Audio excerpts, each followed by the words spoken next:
It was early October. I'd been doing solo camping trips for a few years by then, mostly as a way to clear my head.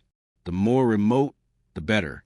I liked the silence, the disconnection, just walking until the world felt far away. That weekend, I went deep into the forest near Rowan County, Kentucky, about 8 miles off the main road. No trails, really, just a fading elk path and the remnants of some old logging roads that were more brush than actual road. At that point, I wasn't really aiming for anything. I wasn't following a route or trying to see a landmark. I just walked the ridge, keeping one eye on my compass, sort of zoning out. Then I hit a shallow creek bed, mostly dry, slick with moss. I stepped onto a flat rock, lost my balance, and went down hard, maybe a 10-foot drop onto shale and packed leaves. My leg took most of the hit. It hurt like hell, but nothing was broken.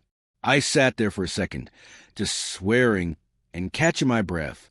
That's when I saw the roof. Off to the side, through a thick patch of mountain laurel, I noticed the edge of a sloped tin roof, greenish, rusted around the seams, barely visible.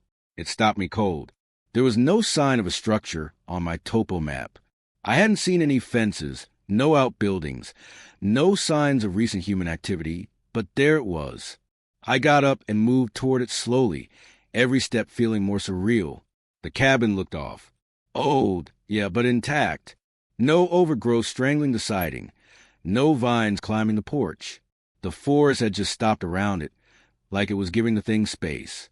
The structure itself was simple, single room, stone chimney on one side, porch with 3 sagging steps. The bottom step had a long, clean split right down the center. The front door wasn't on its hinges anymore. It leaned against the doorway like someone had taken it off carefully and set it aside. I called out, not because I thought anyone was inside, just force of habit. No response. I stepped in. Dust coated everything. Thick, undisturbed, the kind that muffles sound when you move. But there was no smell. No mildew, no rot. It didn't even smell abandoned. It just didn't smell like anything. There was a narrow mill bed frame in one corner, busted springs poking through, a rusted-out stove, a few old boxes with chipped enamel cups inside, and on the far wall, knife carvings. Dozens of them, all dates. 1953, 1961, 1977, 1989. Each one clean, precise, evenly spaced in rows. No initials, no names, no context, just time recorded like a habit. And in the back left corner of the cabin, there was a trap door. It was a square of old wood, maybe 3 feet across, with a rusted iron ring sunk into the center. The boards around it were smooth, not worn down by weather, but polished, like it had been opened and closed hundreds of times. I crouched beside it and put my hand on the ring. It was ice cold. Not cool, not shaded wood cold. I mean freezing metal left in the snow cold. I flinched and pulled my hand back fast. Then came the sound. Something moved beneath me, a long, dragging sound, slow and heavy, like something being pulled across packed dirt. Then silence. I stood there frozen, telling myself it was just an animal. Maybe a raccoon, maybe roots shifting, but I didn't believe it. Still, I left. Didn't open the trap door. Just marked the location on my GPS and backed out of cabin, like something might change its mind about letting me leave. 3 weeks later, I returned. I brought my friend Connor. He wasn't the superstitious type. If you showed him a ghost, he'd try to debunk it before you could blink. But when I told him what I'd seen, really told him, he didn't laugh. He just said, let's go see it. We hiked in early, same route. Felt longer this time. My stomach tightened the closer we got to the creek bed. I didn't say anything, just pointed through the trees when I saw that same sliver of roof. The cabin hadn't changed. Still tucked quietly into the clearing, still untouched. But something was different. The front door, last time was leaning off to the side, was now upright, balanced perfectly in the frame, not reattached, just standing there like someone had gently set it back. Connor laughed and said it was probably wind or a deer bumping it. I didn't answer. We stepped inside, flashlights sweeping across the room. Everything was where I remembered it. The stove, the bed, the boxes. But now there was a new carving on the wall. A fresh date. Not one of the old ones I'd seen before. This one was recent, the exact day we were there. Clean cut, no dust in the groove. It hadn't been there the last time. Connor said, "Maybe I missed it." I didn't argue, but I knew. We went straight to the trapdoor and used a crowbar to pry it open. The sound it made wasn't just hinges. It was a deeper groan, like it came from further down. The opening revealed stone steps, slick with moss, leading underground. We descended. The space was small, maybe 10 feet square, clay walls, old lumber supports, dead silent. In the center of the room sat a wooden chair, handmade, tall-backed, facing the stairs. I stepped off the last stair, and everything changed. The temperature didn't drop. It flattened, like the cold was coming from inside my chest, not the air. The silence was heavy, not just quiet, but wrong, like sound couldn't settle. The dirt underfoot felt dry, but unstable, like it didn't want me there. Connor walked up beside the chair and gave it a tap with his boot. It creaked. He smirked. I turned away just for a second to check the far wall with my flashlight. Another date. That same day again, fresh, as if someone had just carved it. I turned back to say something to Connor. He was gone. The chair was empty. No sound, no footsteps, just gone. I froze, staring at the space where he'd been. My heart was hammering so hard I could hear it in my ears. I ran back up the stairs and out the door, circled the clearing, yelling his name. Nothing. No movement, no echo. The forest didn't even feel like it was listening. Then from beneath my feet, I heard the dragging sound again, slower this time. I forced myself back inside, down the stairs. The chair was tipped over now, still empty. Nothing else had changed. I screamed for him over and over. I don't even remember stopping. Eventually, I left. I left everything. Packs, flashlight, crowbar, GPS. I ran until I hit the gravel forest road and flagged down a passing truck. The driver took one look at me and let me in. I told the police. They brought in search teams. Rangers hiked out with dogs. They found the cabin, but no trap door. Just a solid wooden floor, no stairs, no opening, nothing to explain anything. I was 28 when it happened. Driving alone through a part of North Carolina I barely knew. Tried to make it to a family thing before nightfall. I'd taken a detour to avoid traffic. One of those scenic back routes you regret the second you realize there's no gas station for 50 miles and your GPS signal's been dead for half an hour. Then the engine didn't stall. It just stopped, like a switch flipped. 1 second I was humming to some scratchy old classic rock station, and the next the whole car went dark. Radio gone. Dashboard gone. Headlights too. It was dead silent. No clicks, no warning lights, no fade out. Just gone. The steering wheel locked up a bit, stiff under my hands, and the car coasted in total silence until it gently rolled to a stop on the shoulder. I remember just sitting there for a second, staring ahead like maybe everything would blink back on if I waited long enough. Spoiler, it didn't. I tried the ignition. The key turned, but it felt hollow. No resistance, no engine noise, just this weird damp glide, like turning a spoon in thick oatmeal. Outside, the sun was low enough to smear everything in orange, but not quite gone. Early November, getting dark fast. Cold enough to make you zip your jacket without thinking about it. No traffic. Not even a whisper of another car. Just an endless ribbon of cracked blacktop slicing through the Appalachians. I checked my phone. No signal. Not even one of those false phantom bars you sometimes get when your phones just try and make you feel better. So I got out, more from habit than anything. I left the hazards on, though with no juice. They weren't doing much besides blinking faintly. The air fell off.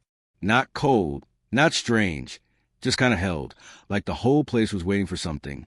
I walked a little up the shoulder, holding my phone in the air like an idiot, hoping maybe I'd catch a signal up the slope. Nothing, just the distant hum of trees. I turned to go back, and that's when I saw it. At first, I thought it was just another break in the brush, but there was a narrow cut in the trees, barely wide enough to squeeze through, and something about it stuck with me, like it had been used recently, but not by anything natural. The way some of the lower branches were snapped looked too clean, deliberate, and through that opening, Maybe 100 yards out, I caught a glimpse of a roof, wooden, slanted, just the edge of it tucked behind the trees. Now, a smarter version of me probably would have turned around and stayed with the car. But I figured maybe it was a cabin, a hunting shack, something. Anything was better than freezing my ass off on the side of the road, waiting for a tow truck that might never come. So I zipped up, slung my bag over my shoulder, and stepped to the break in the trees. The path wasn't much, mostly a mat of old pine needles, soggy leaves, and the occasional root trying to trip me. The trees leaned in close, tall and thick, muffling everything. As I walked, I kept expecting to see more of the cabin, for the angle to change, for it to get clearer. But it didn't. That roof line stayed exactly the same. No matter how far I went, it always looked like it was just a little farther ahead. Same slant, same bit of overhang, like the cabin was walking away from me in slow motion. Still, I pushed on. Eventually, I stepped into a clearing, and there it was. It wasn't ruined. It wasn't well kept either. It just felt wrong. Not in a horror movie way, but in that subtle way your gut tightens when something isn't quite how it's supposed to be. A-frame roof, stone chimney. The windows were empty, just open frames with no glass, but nothing shattered or broken. The front porch had a soft dip in the middle, like it had been sagging slowly for years. I climbed the steps and knocked once, then again. No answer. No sounds inside, not even birds, just that flat, open silence that presses in when you're somewhere you shouldn't be. I waited a few seconds, then tried the knob. It turned easily. The door opened on its own, just eased inward like it had been sitting loose all day. Inside smelled like dust and stillness, not rot, just dry and old. The hearth was packed with cold ash. A big chair faced it, covered with a wool blanket that looked like someone had just stood up from it. In the corner, there was a table, one place setting, a fork, a ceramic plate, and this mug carved from wood. Everything else was still, dead still. I called out, "Hello?" Nothing. So, like a complete idiot, I stepped inside. The floor creaked under my boots, but only barely. No lights, no fixtures. Just a few candles melted into stone holders along the walls. I eased past the hearth and peeked into the kitchen. Old school primitive. A hand pump sink, a few rusted tin cans, and a dry basin stained with a ring of brown that looked like it had been there since the Cold War. There was a hallway past it, so I kept going. I don't know why I didn't leave then. Maybe I was still convincing myself this was just someone's cabin, and they'd come back any minute. The bedroom door was already open. The bed didn't have sheets, just a sunken mattress and a folded cloth at the foot. There wasn't much else, except for one photo on the wall, nailed at eye level. It was old, black and white. A family, 2 parents, 3 kids. Everyone dressed like they were headed to church in the 1930s. But their faces had been scratched out. Not blurred, not torn, cut, deep slashes. Aggressive, violent. You could see gouges in the wood behind the frame, where someone had really gone at it. I must have stared at it too long, because that's when I heard the footsteps. Soft, deliberate, above me. I froze. There hadn't been any staircase. I was sure of that. But the sound, someone was moving upstairs. Slowly. Carefully, I stepped back into the hallway, trying not to breathe. And then I noticed something I had missed.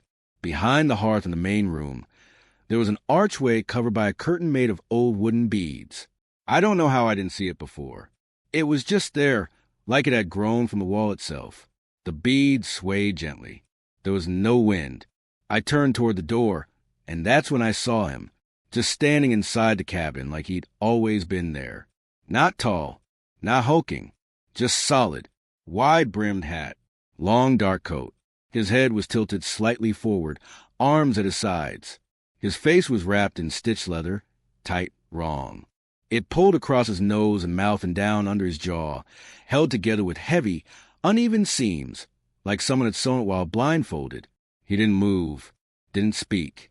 He just raised one arm and pointed at the table, the place setting. He wanted me to sit. I didn't move. He stepped forward, silent. The boards didn't creak. His feet pressed into the wood like it didn't matter, like he was weightless. He pointed again. I sat, not because I wanted to. I just didn't know what else to do. My whole body felt locked up. My hands stayed in my lap. I kept glancing at him from the corner of my eye, waiting for I don't even know what. Then slowly, he turned and walked through the bead curtain behind the hearth. I heard a door open. Then nothing. I stayed frozen in that chair for what felt like an hour. The plate in front of me was empty, but there were crumbs on the table, and the fork had a smear of something across its tine. Someone had eaten, not long ago. Eventually, I stood.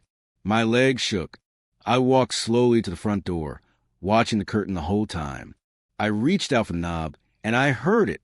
Not a voice, not a sound. It hit me like a memory I didn't know I had. One word, stay. That's when I ran. The door flung open, and I sprinted out across the clearing, back through the path that suddenly felt way shorter than it had on the way in. I slipped on the pine needles. Branches clawed at me. I didn't stop.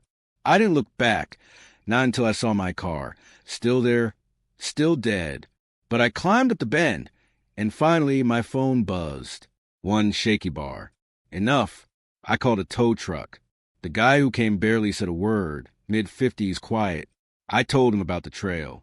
He stared out into the trees for a second, then said flatly, "Ain't no trail over there." I told him I saw a cabin. He didn't blink, just muttered, "That place burns itself down every time someone finds it." I didn't talk about it again. My grandmother passed away the winter before, and the cabin went to me in the will. I didn't ask for it, and no one else in the family wanted it. Just this little weather-beaten cabin tucked against the Appalachian foothills. Nothing around it for miles except trees and silence. The roof sagged. The porch was warped. The chimney never really stopped smoking, even when there wasn't a fire going.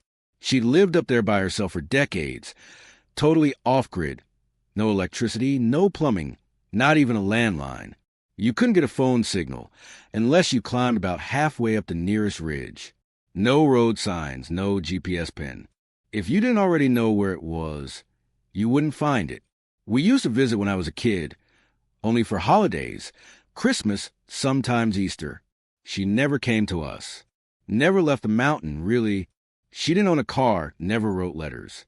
She just stayed up there, like some part of her belonged to the hills. I remember her always looking out the windows. She had this wiry frame and these intense pale eyes, like she was constantly waiting for something.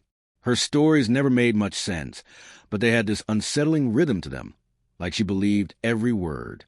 She'd say things like, "Stay near the fire after sunset," or "Never sleep facing the window." Stuff that sounded like folklore, but she said it too seriously for it to feel quaint. Anyway, after she died, I felt like someone should at least go up and check on the place, sort through her things, box up what was worth keeping. I figured I'd be there a week tops. Clean it out, maybe list it for sale if it wasn't falling apart. I brought enough food and water for 7 days, a few books to stay sane, and one of those big plastic battery lanterns. Since I knew the power situation was non-existent. I got there late on a Sunday, not full dark yet, but the sun was definitely on its way out.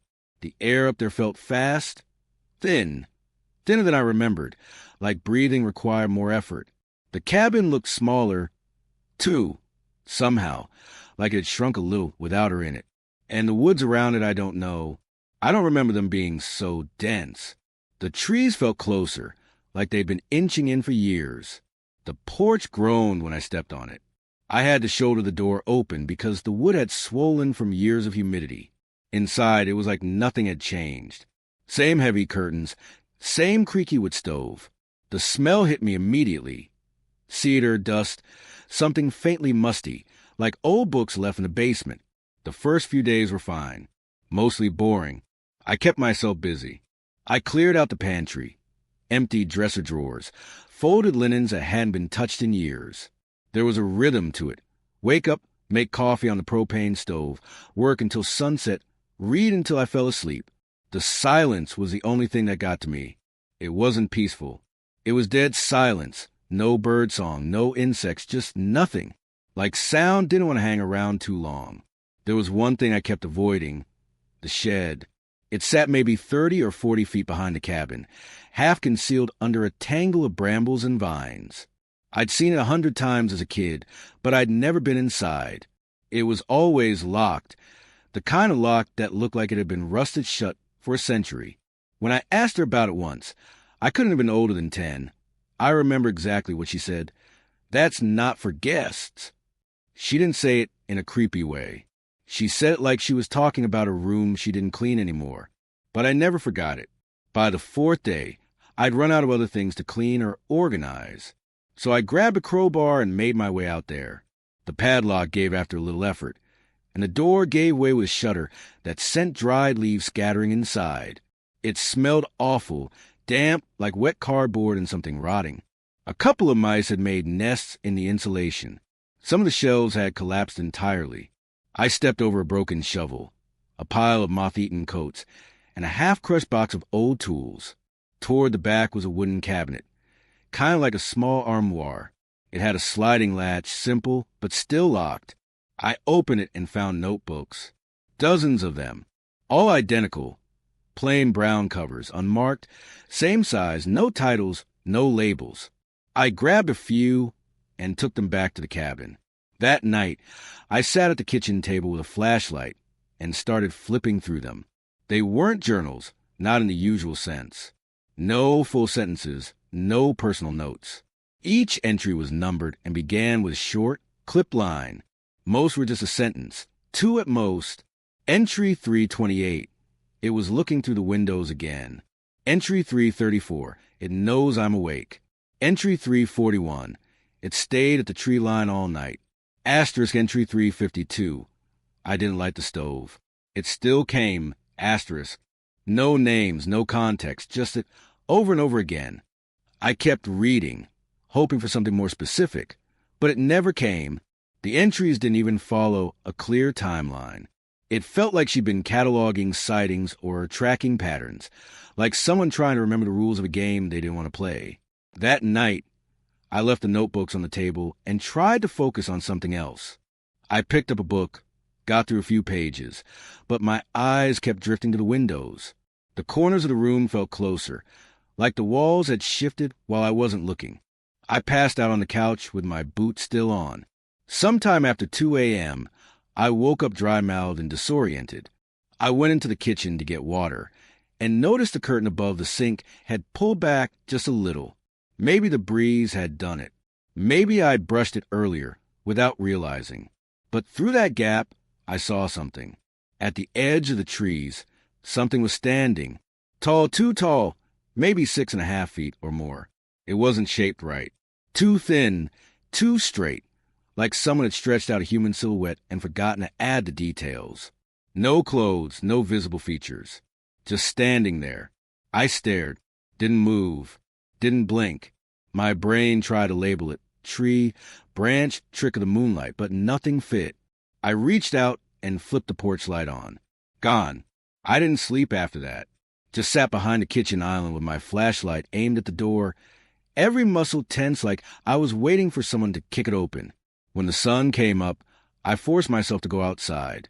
I had to know if I'd imagined it. Where it had been standing, the grass was pressed flat. 2 long grooves, side by side, like something had dragged stilts through the yard. No prints, no debris, just those marks leading from the woods to within 10 feet of the porch. Then they stopped or turned back. I couldn't tell. I picked up the notebooks, took them back to the shed, and locked the door behind me. Told myself it was a deer. Told myself I'd dreamed it, that the grooves were from tires or fallen branches. I repeated that for hours. But that night, I didn't turn the lights off. I stayed wrapped in a blanket on the couch, eyes glued to the window, every sound amplified. Around 3 a.m., I heard the back door click.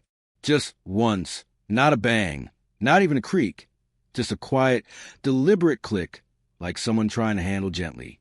I waited, listened, then the screen door shifted, one long creak.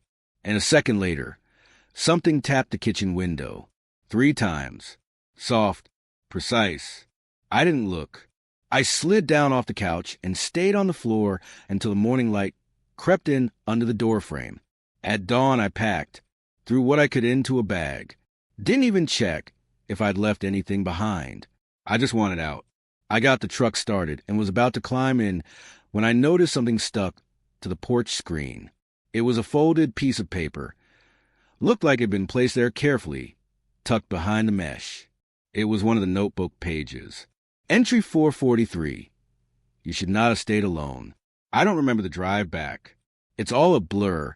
Trees, turns, long stretches of road where I kept checking the rearview mirror like I expected to see something sprinting behind me. That winter had been brutal. A quiet burnout that finally reached critical mass. I'd been working in this narrow little office with no windows, surrounded by buzzing fluorescent lights and people who talked in low voices about VPN outages and firmware updates like it meant something deep. One day, I realized I couldn't remember the last time I stood outside during daylight. So I left. I didn't have some grand plan, just this growing urge to shake the numbness off. I wanted to feel discomfort, not the soul-grinding kind, but the physical, raw sort. The kind that lets you know you're still alive. That's where the Appalachian Trail idea came from.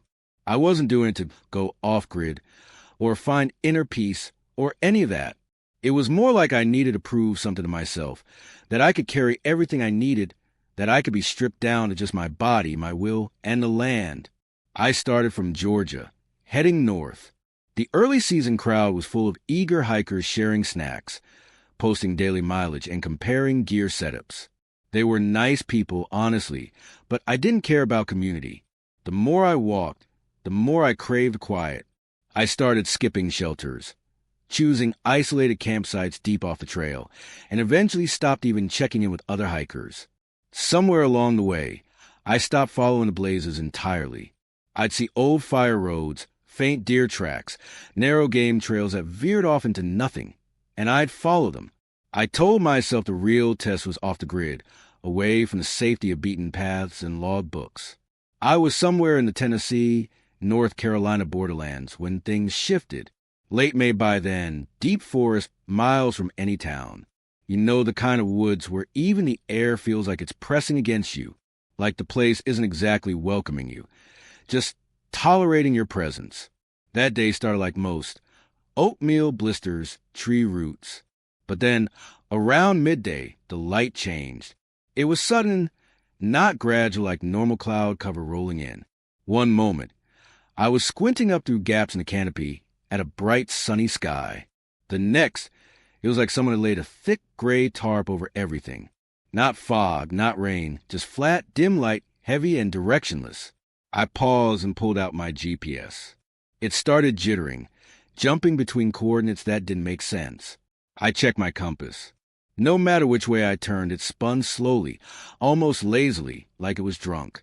I took out my physical map and tried to match my surroundings, but nothing fit. Every ridge and bend felt subtly wrong, like the landscape had shifted by just a few degrees overnight. Still, I didn't panic. I'd been off-trail plenty of times. I knew how to get my bearings. I found what looked like a faint game path sloping northward and followed it, figuring it would lead some old ranger access road or across a marked trail eventually. But as I kept walking, the forest thickened in a way I didn't like. No bird song, no rustling leaves, just this thick silence that felt like standing in an unplugged room full of padded walls. That's when I saw it, tucked back into a shallow hollow, nearly swallowed by brush and ivy. A cabin just sat there, low, square, built from wide logs that looked like they hadn't been treated or painted in decades. It didn't look abandoned, just out of time. No number on the door, no signs, just a thick wooden latch. No handle, no glass in the windows either, just dark, empty holes. I called out. Nothing. I knocked. Still nothing. I told myself I'd just take a peek. Maybe it was an old ranger station or a hunter's retreat. I wasn't planning to stay, just a look. The moment I stepped inside, I felt it. You know that sensation when you step into a room and immediately know something's off? Like your body picks up on it before your brain does? There was no furniture, no dust either, just this sharp absence, like the place had been wiped clean recently. The ceiling beams were lined with these things, bundles of twigs and bones tied together with dark, cracked twine. Some had bits of feather, Some had what looked like animal teeth. A few of those teeth, though, they were way too big, flat, and yellow. Human, or close enough to make me queasy. They hung low and swung slightly, even though the air was completely still. The floor had deep scratches, spiraling inward from all directions toward a dark patch in the middle.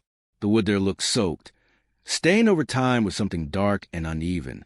It felt like it had texture just by looking at it, like something had seeped in again and again. And right then, this weird pull hit me. Not physical. It didn't drag me forward or anything. It was more psychological, like that tiny, reckless voice in your head that dares you jump from a high ledge just to see what would happen. I backed out immediately, pulse hammering in my throat. The forest had gone even quieter. It wasn't just silence. It was a feeling that something was listening. Then I noticed a movement. Figures not close, maybe 50 feet away, shifting between the trees. Not walking, not getting closer, just watching. I froze. One of them stepped into full view. Tall, way too tall, but slumped over in this unnatural, broken-looking posture. Its limbs were long and thin, like they'd been stretched out. Its skin looked wet, translucent, almost like peeled bark. Its arms hung past its knees. Where its face should have been were two wide black pits. No reflection, no depth, just void. Then another appeared, and another, each one jerking forward and halting, insect-like bursts. No sound, no breathing. They weren't coming for me. They were fixated on the cabin. One of them entered it, brushing past me without a glance. I backed up slowly, keeping low, trying not to snap a twig or disturb a leaf. They didn't react, not to me, only to the building. Then I noticed what they were doing. Around the cabin, they were laying down a pattern. Stones, small bones, sticks, arranged with unsettling precision into a wide ring. Not random, symmetrical, rehearsed, like they'd done this before. The one inside the cabin was moving along the walls, pausing at the places where the floor was most scarred. Then the sound began. A high-pitched mechanical wail, like metal screaming against itself, came from inside. The others outside didn't open their mouths, but the sound began pouring out of them too, a vibrating, bone-deep tone that hit me in the teeth. It made my skin crawl. My legs buckled, and I collapsed beside my pack. My flashlight spilled out, and then it got worse. The already dim light vanished completely. It was like someone flipped a cosmic switch. No moon, no stars, no outlines, just nothing. And then the voices came. Not theirs, mine, my brother's voice, drawn out and warbled. My grandmother's voice, dead 5 years now. Asterisk, where are you? Why did you leave? Asterisk. Then my own voice, low and coaxing. Asterisk, come inside. It's safe. Asterisk. They weren't speaking to me. They were unraveling me, peeling something away, trying to replace what was real. I reached blindly for the flashlight, found it, and flicked it on. The beam hit the clearing, and the screaming changed. It became violent, animalistic, like something old, wounded, and furious. The one closest to me dropped, convulsing, smoke rising off its skin. The others shrieked and recoiled, arms flailing over their face pits. The one inside the cabin exploded to the wall, collapsing in a spasming mess of limbs. The light didn't just hurt them, it destroyed them. I turned it to full power and ran. They moved aside. One reached for me, but its arm never crossed into the beam. It recoiled like the light was acid. I ran until my legs failed, then crawled. My flashlight flickered once, and I nearly threw up from panic. But it held. Hours later, I found a stream, followed it until I hit a gravel road that led to a ranger station near a town called Hot Springs. I must have looked like hell, mud-caked, bleeding, barely coherent. I told them I got lost. They didn't ask more. Before I left, I saw a supply shelf. Flashlights, same make as mine. I picked one up and flipped it over. Printed on the back, new UV mode. The place was so deep in the Appalachian woods that the GPS gave up before we even left paved roads. By the time we arrived, we were driving over gravel, then dirt, then nothing but ruts carved through the hill. I found a listing online, Unplugged Escape of Wilderness Access. I skimmed it, saw 3 nights, cheap enough, and thought, yes! No signal, no distractions, just silence. That was exactly what I needed before senior year swallowed me again. We were 3 of us, me, Declan, and Milo. Declan's the kind of guy who paces and plays. Always needs to be moving, even when we're just watching TV. Milo, in contrast, doesn't wake up before noon, even when the sun's blasting through the curtains. Different rhythms. No spiritual quest, no friendship bracelet moments. We just needed a break, with smoke, maybe a fire pit, and the freedom of having no one to answer to for a couple of days. We met the owner at the bottom of a hill that looked like it had washed out during the last flood. He didn't give us directions, just coordinates. Parked in an old Silverado, window down, country music drifting out. He handed me a single brass key on a weathered leather loop, nodded once, and drove off. That was it. The cabin was aged, dark cedar boards, a wraparound porch that sagged and moaned.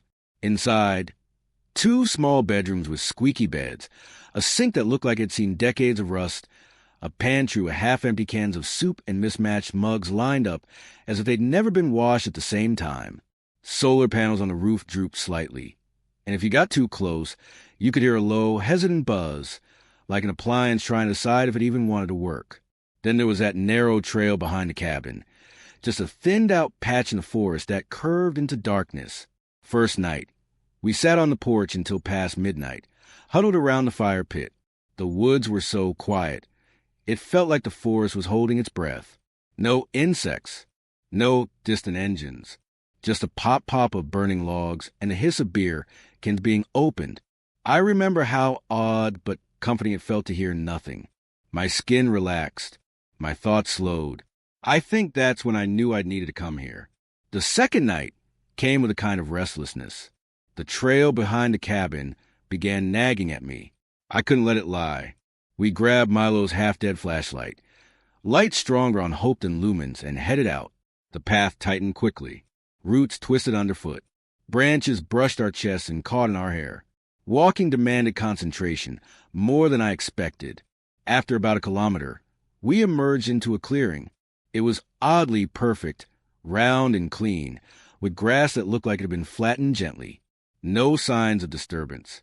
At the edge, a second path, flattened grass, scattered gravel.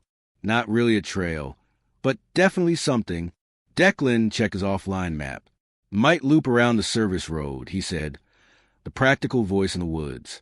We followed. A few minutes later, I saw movement low in the treeline. Something flicked through the brush. My pulse ticked up. It looked like a deer or a coyote at first, but then it unfolded itself upright, way too smooth for an animal. Not a quick stand-up, just uncurling. Milo whispered. Declan let out his trademark awkward laugh. Like a hiccup, probably another hiker, he said. But somewhere in his tone, I heard doubt. He was talking himself into it. That's when we spotted the perch. A wooden hunting stand, tucked in, old as a cabin or older, with rusted nails and moss climbing the ladder like vines. Declan climbed up by reflex. I took my time. Milo paced below, hands shoved deep in the pockets of his hoodie. From the top, the view opened up the hills, the moonlit meadow, woods stretching into nothing. And in the distance, something moved. A pulse of white light, not swinging or swaying, but shooting. It flicked forward, beamed steady, fast, recklessly fast. It skipped through trees like gravity didn't apply. There's no trail down there, I said. No one answered. We just stared. Then Declan cupped his hands and yelled, "Hey, buddy!" Trying to sound casual, like he didn't want to throw a tantrum in the dark. Corey grabbed the hatchet. I had my uncle's old hunting knife. Jules didn't move, just curled up on the couch and stared. Then something slammed into the door. The whole frame shook, but that was it. No second hit, just silence. We stood there for what felt like hours, waiting. Morning finally came. Outside, we found hoof prints. Big ones, too big for a horse. They circled the cabin twice, then vanished into the woods. We didn't talk, just packed, covered the fire pit, and hiked out fast. My uncle was waiting where he dropped us off. None of us said a word on the drive home. After that, everything sort of fell apart. Jules moved out of state and changed his number. Corey deleted all his social accounts and stopped answering texts. I heard Lawson T. dropped out of school. My uncle offered to let me use the cabin again the next summer. I told him no, didn't give a reason. I'd taken a couple of weeks off work. I'd been logging long hours at the firm, skipping weekends, answering emails at midnight like it was normal. One day, I just kind of stopped. I sat at my desk, staring at a spreadsheet, and realized I couldn't remember how I'd gotten to the office that morning. That's when I knew I needed out, at least for a little while. I grew up in Kentucky, and the mountains always had this strange comfort to them. Not like some poetic escape or anything, just that when you grow up surrounded by that kind of quiet, it never really leaves you. My grandfather used to hike all over the Appalachians. After he passed, I ended up with this old topographic map he'd drawn on over the years. It had faded pencil notations, little symbols and initials next to ridgelines and fire roads that didn't even exist on modern maps anymore. One trail in particular caught my eye. It was just a faint line leading up into a ridge I didn't recognize. No label, no name, just a thin arc curling away from a barely visible road. I checked satellite images. No structures. No signs of recent use. That was exactly what I wanted. I packed light, mostly day supplies, enough food and water for maybe 8 hours, plus my phone, camera, and a first aid kit. I headed out early that morning, drove about 2 hours east, parked off the shoulder of an old access road, and started hiking. The trail wasn't maintained, which I expected. It barely existed, more like a memory of a trail than anything current. But that didn't bother me. I liked having to watch my step, like the solitude. The woods out there are dense, pines so tall, and close together they block out most of the light. No wind, just the occasional snap of a twig underfoot, or the quiet rustle of something small moving off-trail. I passed through sections where mountain laurel had grown so thick I had to crouch and push my way through. The deeper I went, the more cut off it felt, like the forest was folding behind me. From miles in, the path started to climb, not steep, but enough to burn the legs. I followed the ridge until it curved west, and that's when I saw it, a cabin. I stopped my tracks and just stared. It wasn't hidden. Exactly. Just positioned in a way you'd never notice unless you hit that exact bend. From the wrong angle. It blended right into the treeline. It wasn't a ruin, and it wasn't freshly built either, just old but solid. The logs were thick and gray, fit together with a kind of care that said someone had meant it to last. Moss grew in the seams, but not in a way that looked like decay. More like the cabin in the forest had come to some sort of quiet agreement. The stovepipe leaned slightly to one side, like it had gotten tired over the years. The porch sagged in the middle, but the planks didn't look rotten. It felt like the kind of place that had been standing for a long time, unbothered, mostly forgotten. I looked around. No tire marks, no boot prints, no litter, just dead leaves and silence. I called out once. Nothing, not even an echo. It was like my voice didn't carry. I know how it sounds, but I didn't plan to go inside. I was just curious, the kind of quiet curiosity that creeps in when something's just out of place. The door wasn't locked. I touched the handle gently, and it swung inward without resistance, like it had been left ajar just for me. The inside was sparse. A cot in one corner, no sheets, no pillow, just a frame and a thin mattress. A cast-iron stove sat near the far wall on a flat slab of stone. There was a table, hand-cut from rough boards, and a single chair. And on the table, a chipped blue enamel mug. That was the only real sign of use. And oddly, no dust. The place looked untouched, but somehow not abandoned. I took a few pictures, just quick snapshots, not artsy. One of the cot, one of the stove, one of the table with the mug. I was halfway back to the door when I stopped. There were 2 mugs. The second one was white, bone white, sitting right next to the blue one, like it had always been there. But I know what I saw. I know how I take photos. I scanned and shoot, and there was only one mug when I looked. I stared at it for what felt like a long time, trying to force my memory to rewrite itself. But it wouldn't. That's when I heard a creak, not a footstep, just one slow shift of weight on a floorboard from behind the back wall. I didn't call out this time. I just backed out, careful, quiet, like I thought something might be listening for sudden movement. I made it back to the trail and started walking, not running. Running felt like it would make noise. I just walked steady, trying to stay calm, trying not to let my brain spiral. About half a mile down, I froze again. My pack was gone. I'd left it on the porch, leaned against a railing before I went inside. It wasn't on my shoulders. I wasn't carrying it. And that pack had everything: phone, wallet, food, water, car keys. Without it, I was stuck out there. I stood for a moment, just breathing through clenched teeth. Then I turned around. The cabin looked different when I came back into view. Not dramatically, just wrong in a subtle way. The door was open wider than before, just a little more ajar. The inside looked darker, less welcoming. My pack was gone. I called out again, forcing my voice to stay level, like I was talking to a stranger on a trail, not accusing, just making contact. That's when I heard the voice. Not from inside the cabin, from behind it. I couldn't understand the words. If they were even words.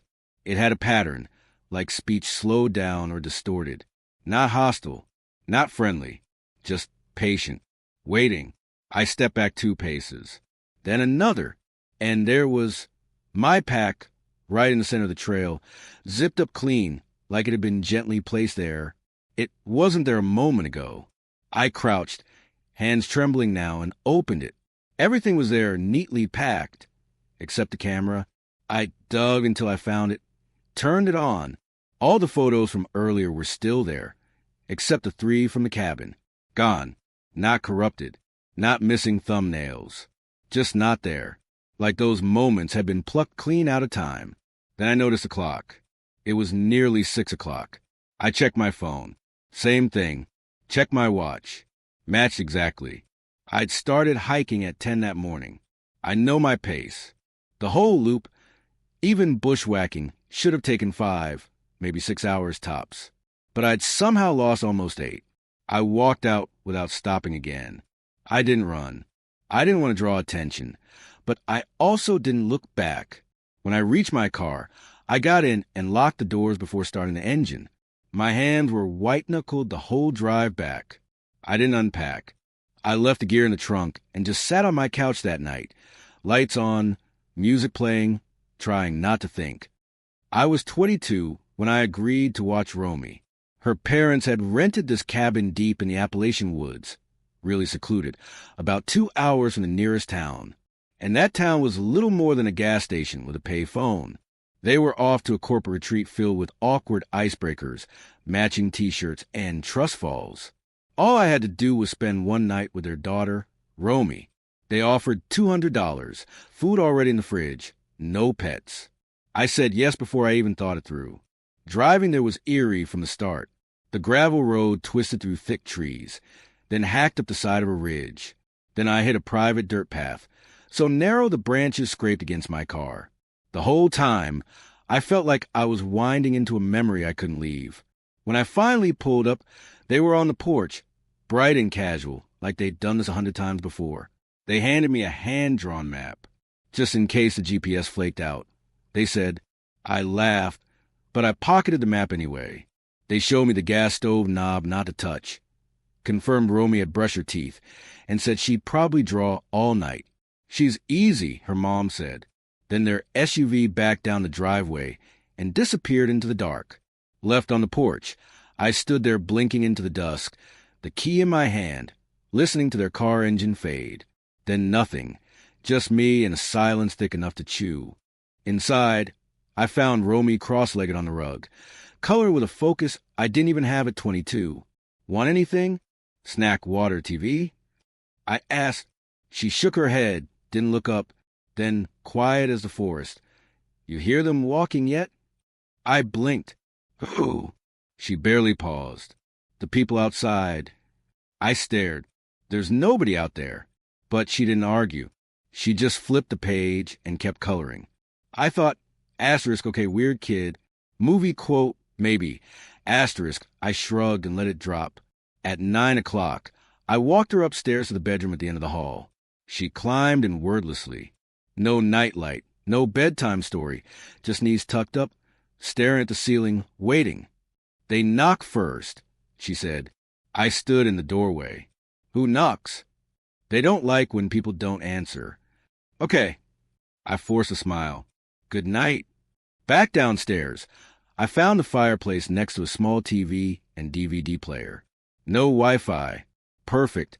I curled up on the couch and tried to focus on the articles I'd save for a rainy day, but I couldn't. The house spoke in creaks and cracks, unexpected and loud, like it knew I was listening. At 10:12, I heard slow footsteps outside the back door. 3 deliberate steps. Then silence. I muted my phone, heart ticking faster. No wind. No rustling leaves. I turned on the porch light. The yard glowed pale yellow. Nothing moved. No heads peeking. No shadows skidding across the deck. Still, I locked the door twice and pulled the curtain closed. Then, upstairs, a soft shift. Not falling. More like someone leaned too far. Romy's voice floated down. Are they inside now? I swallowed. Went upstairs fast. She sat up in bed, knees to chest, staring at the wall. I didn't open anything, I said softly. They don't wait forever, she stated. Go to sleep, Romy. I went back downstairs and hugged my blanket, like it could shield me. I set the flashlight and a kitchen knife on the floor beside me. Useless, I knew, but I needed something.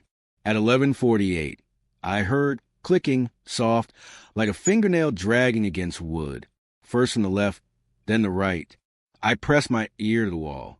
Nothing. Hard in my throat, I flipped the curtain. Bare footprints in the dust outside. Faint, skinny ones and wider ones mixed together, circling the cabin. No shoes. No boots. I locked the front door again and closed every curtain. Every light off. Then I headed upstairs. Her bedroom door stood open. Romy stood at the window again. They're at the trees now, she said. They get closer when someone's scared. Step away from a window. I told her quietly. I shut the curtains, carried her downstairs, my heart banging so loud I thought she heard it. Set her on the couch and turned on every light again.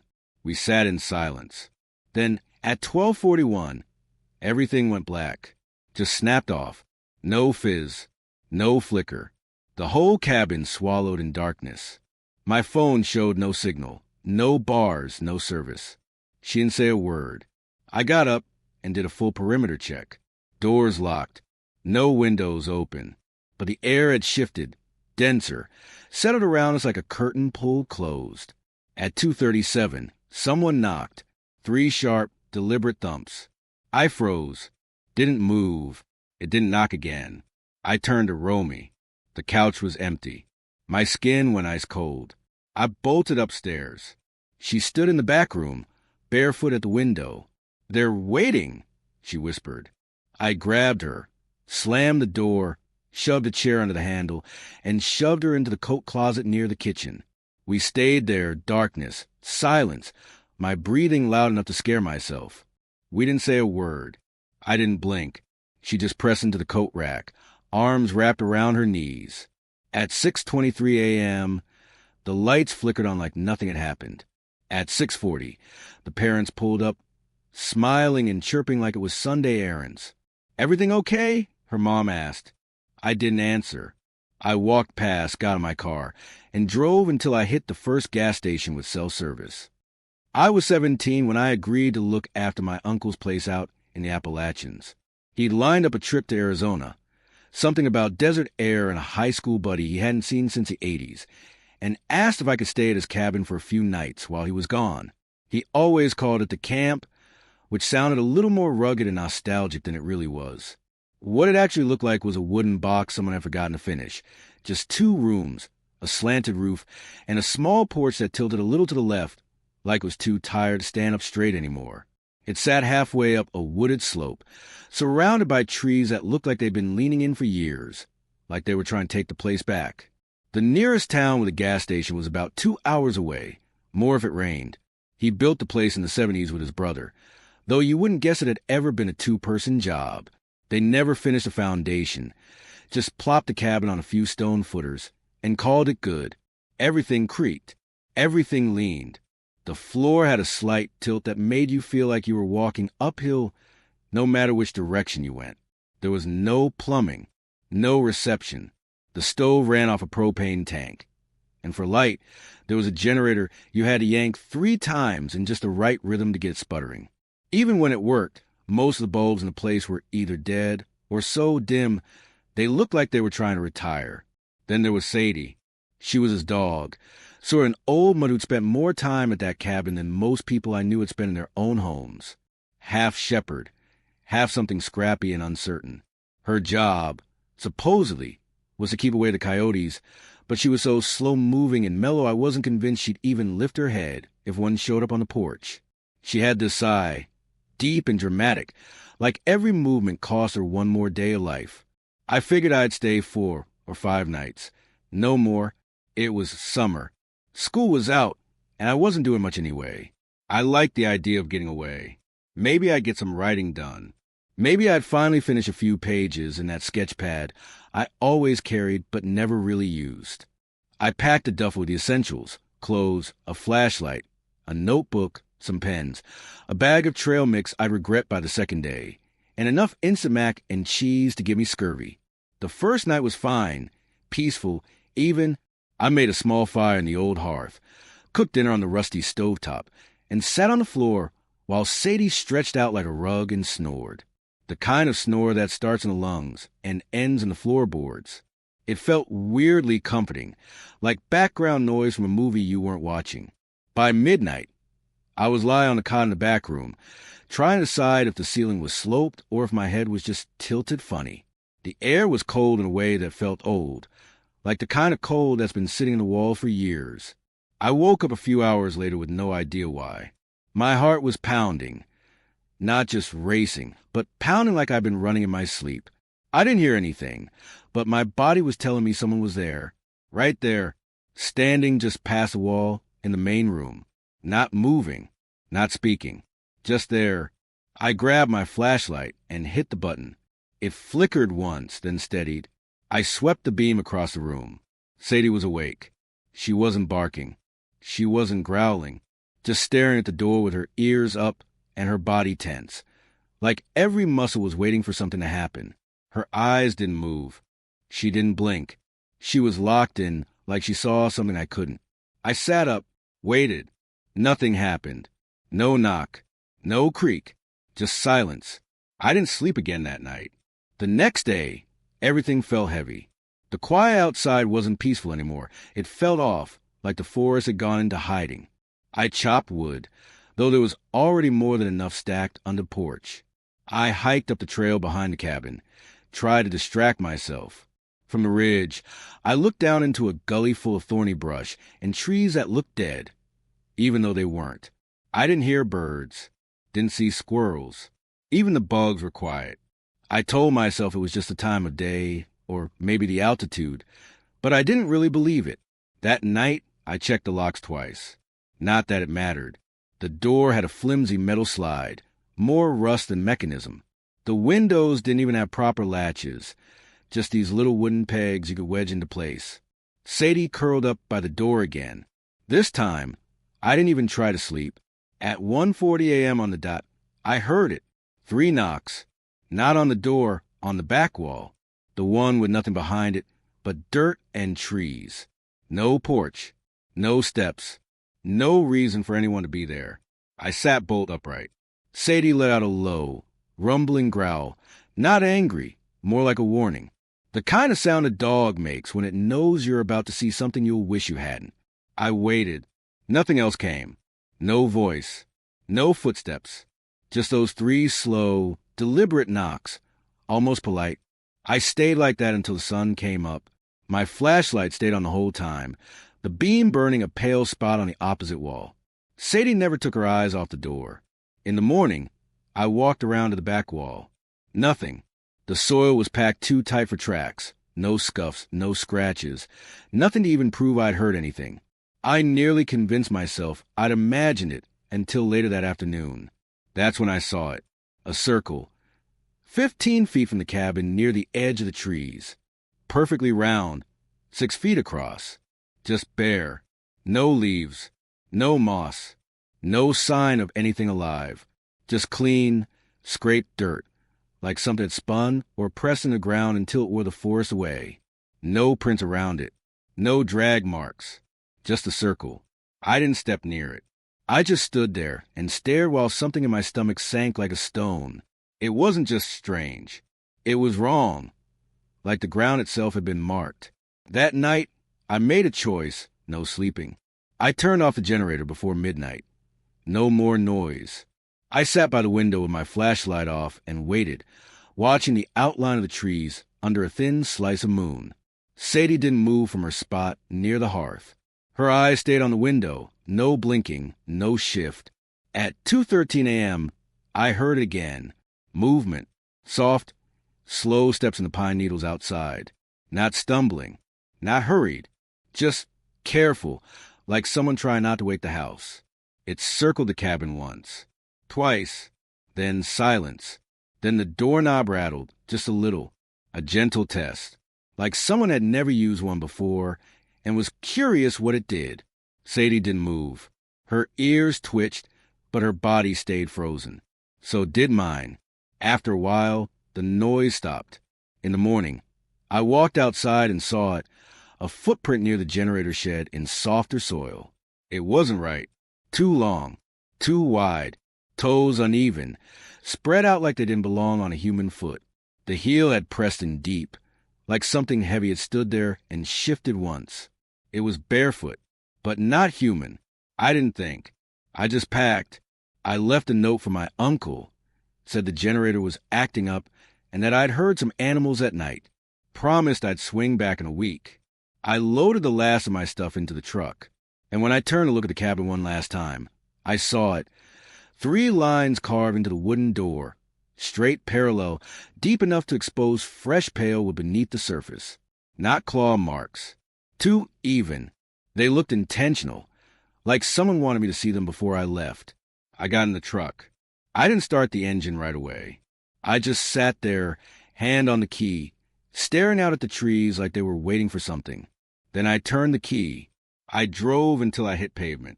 Didn't stop. Didn't look back. And I never went back. My shift at Mel's ended at 5, but I didn't head home right away.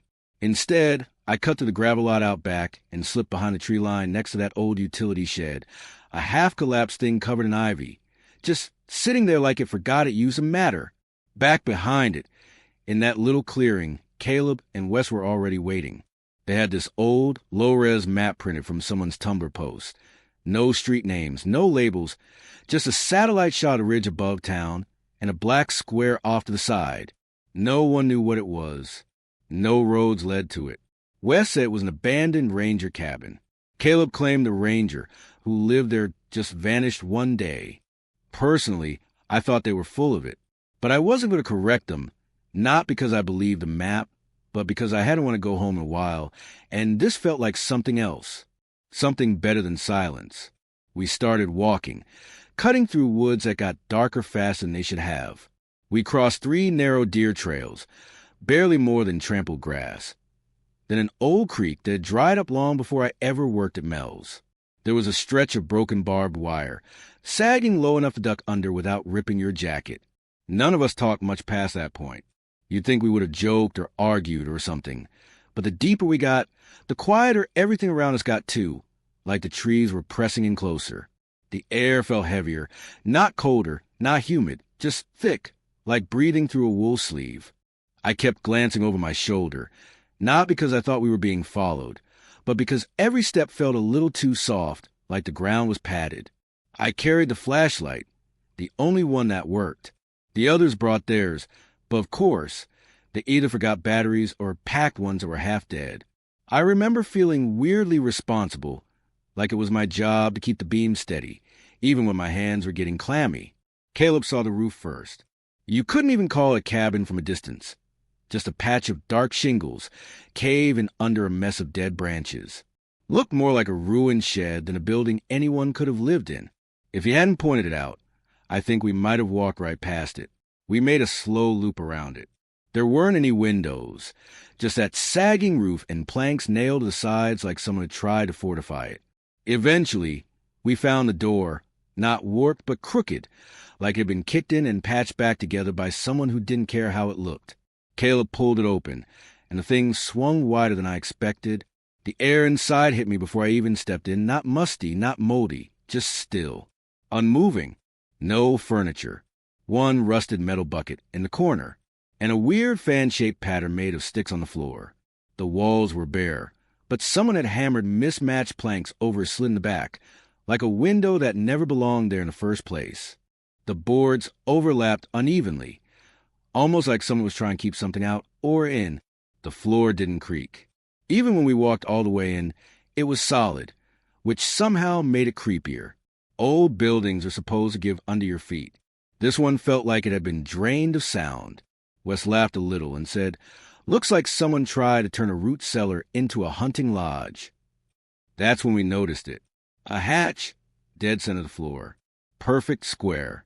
No handle, no lock, just a bent loop of wire hammered into one side. You wouldn't have spotted it unless you were looking. I crouched and ran the flashlight over the seam. There was this black stuff sealing it.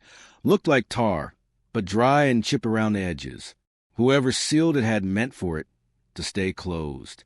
Before I could say anything, Caleb reached down and yanked it open. There was no ladder, no rungs, just a square hole, pitch black. The light didn't reach far. The shaft looked smooth, too smooth, like the inside of a chimney that had been polished. The beam just stopped a few feet down, not faded, not dimmed. It stopped like the darkness swallowed a hole. Wes leaned over it and spat. We waited. Nothing. No sound. Not even a faint splash. Just nothing. "That's not right," he muttered. Caleb stood up slower this time. He wasn't grinning anymore. None of us were. There was something about the way the air pressed down through that opening. Like the space below wasn't empty, but filled with something dense, silent, waiting. Wes crouched down again. I thought he was going to spit a second time, but he just leaned close, like he was listening. Then my flashlight went dead. 1 second I was lighting the hatch. The next, it was pitch black. I smacked it against my palm, then the floor. Nothing. Wes's voice broke the silence. "There's someone down there." Not scared, not confused, just certain. We stood there frozen, trying to breathe like that would help us hear better. Then Caleb called out, "Hello." We waited, and then we heard it. A knock. Just one. Not from the trees. Not from the roof. From below. Directly under the hatch. That sound hit me in the chest, like it knew exactly where we were. Caleb slammed the hatch shut hard enough to make the floor shudder. I didn't even realize I was backing away until my hand hit the door frame. Wes hadn't moved. He was still staring at the hatch like it was about to open again. We stepped outside, and the second we did, the flashlight blinked back on. Worked perfectly. No flickers. No delay. I checked the batteries. Nothing wrong. No one said a word for the next 20 minutes. We crossed the barbed wire again, then the creek, then the last trail. When we got a gravel lot, Wes peeled off without saying goodbye, just turned and walked. That night, he left our group chat. Never messaged again. Caleb stopped posting anything the week after. I kept going back to the photos I took before the hatch opened. I was sure I had a few from when Wes was kneeling by the hole, and I did. One photo showed him down on one knee, flashlight angled down. But in the corner of the frame, just barely visible in the light, there was a hand. Long fingers. Pale skin. The palm was up, resting against the inside edge of the hatch. Not reaching. Just waiting. I didn't take that photo. I know exactly where I aimed my phone. That wasn't it. I deleted the rest, but I couldn't delete that one. We never talked about going back. But a couple months later, I saw Caleb outside the gray line station downtown, just pacing in slow circles. He looked rough, pale, like he hadn't eaten in days. When he finally saw me, he looked like he didn't recognize me at first. He said he couldn't stop dreaming about the hatch. Said it was open in his dreams, that someone was calling his name from below. I haven't seen him since. I haven't stepped foot in those woods again either.